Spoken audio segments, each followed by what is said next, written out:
उसने अपने आप को खुद बंद कर लिया फिर। Just leave him. कैसे? बेटा है मेरा। जब से अनु की डेथ हो गई है अजीब सा हो गया है। प्लीज कुछ करो। मैं? He hardly knows me. तुमसे पहले भी क्या हुआ है? अब डिफेंसिव मत होना। वापस आने की जरूरत क्या थी? उधर ही रहते ना यूरोप। जब अन्नू बीमार था कितना मैंने तुम्हें कहा था कि इससे आके बात कर लो। 3 दिन ये घर वापस नहीं आता था। सबसे मिलना छोड़ दिया था। लेकिन as usual you were busy. पहले भी तो यही किया था। पहले तो भूल नहीं सकती? किसे?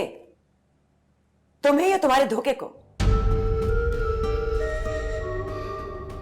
पहले मुझे छोड़ के भागे थे ना। अब आए तो किस काम के हो? इस टूटे फूटे घर की तुम एक ईंट भी नहीं लगा सकते। भतीजा तुम्हारा बंद है अंदर, भूत नहीं है। God sakes, help him. तुम्हारी लाइफ में जो ये सब उल्टा सीधा हो रहा है, इसका इल्जाम तुम मुझ पे क्यों धर रही हो? What have I got to do with it? हाँ? मैंने तुमको अपनी डिवोर्स का जिम्मेदार ठहराया कभी? No? So why blame me for all this?